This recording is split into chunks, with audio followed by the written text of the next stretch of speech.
আসসালামু আলাইকুম। আমার প্রিয় বঙ্গবন্ধু সৈনিকরা সবাই কেমন আছেন? 17 মার্চ জাতির জনক বঙ্গবন্ধু শেখ মুজিবুর রহমানের জন্মদিন। যে বঙ্গবন্ধুর জন্ম না হলে হয়তো আমরা বাংলাদেশ নামে রাষ্ট্রই পেতাম না। হয়তো এখনো আমরা সে পাকিস্তানের গোলামীর জীবনটা বরণ করতাম।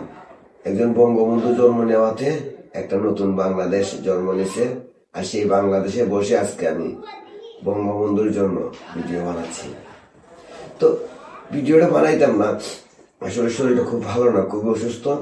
কিন্তু আজকে আমি বঙ্গবন্ধু সম্বন্ধে এমন একটা তথ্য পাইলাম যা আমি নিজেও জানতাম না।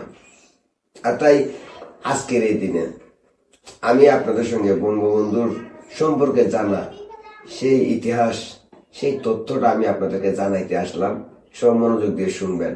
বঙ্গবন্ধু শেখ মুজিবুর রহমানের 55 বছরের জীবনে তিনি 4682 দিন কারাগারেই কাটাইছেন। তার মধ্যে ব্রিটিশ আমলের 7 দিন। সেই 7 দিন যদি বাদ দেওয়া হয় তাহলে তিনি শুধু পাকিস্তান কারাগারেই কাটাইছেন 4675 দিন। কেন কাটাইছেন?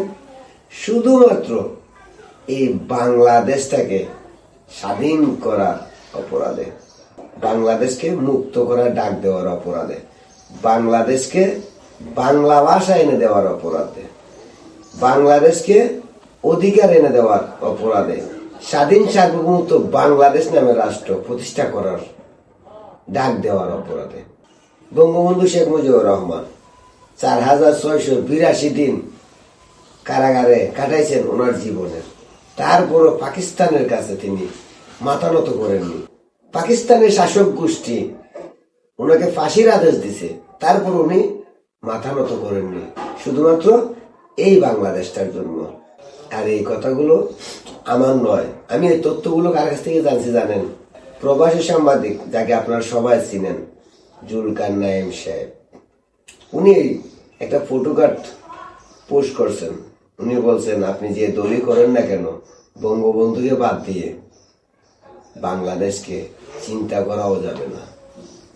আর আমি আপনাদের কাছে এই জিনিসটা শেয়ার করলাম, কারণ বঙ্গবন্ধু সম্বন্ধে অনেকেই জানেন না। বিশেষ করে আমাদের দেশের রাজনীতি আমাদের প্রকৃত ইতিহাসকে বিকৃত করতে করতে করতে করতে এমন একটা পর্যায়ে নিয়ে গেছে, যে পর্যায়ে যাওয়ার ফলে আজকে বাংলাদেশে রাজাকার উত্থান করছে। আর সেই রাজাকাররা বঙ্গবন্ধুকে অস্বীকার করে, সেই রাজাকাররা মুক্তিযুদ্ধকে অস্বীকার করে, সেই রাজাকাররা বলে 1971 সালের প্রজন্ম ঘৃণিত প্রজন্ম, 1971 সালের প্রজন্ম নিকৃষ্ট প্রজন্ম, সেই রাজাকারের নাতিপুতিরা বলে।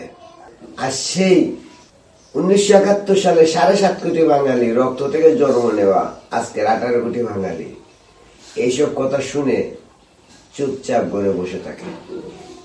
যে 7.5 কোটি বাঙালি পাকিস্তানের মতো পরমাণু শক্তিধর হানাদার বাহিনীকে বাংলার মাটি থেকে 9 মাসেই পালায়া যেতে বাধ্য করছিল। সেই 7.5 কোটি বাঙালিকে আজকে রাজাকার বাহিনী বাংলাদেশে এসে বলে 1971 সালের প্রজন্ম ঘৃণিত প্রজন্ম, 1971 সালের প্রজন্ম নিকৃষ্ট প্রজন্ম। আর সেই বাঙালিদের উত্তরসূরিরা তা সহ্য করে। যাক, রাজাকাররা যা বলার বলতেছে।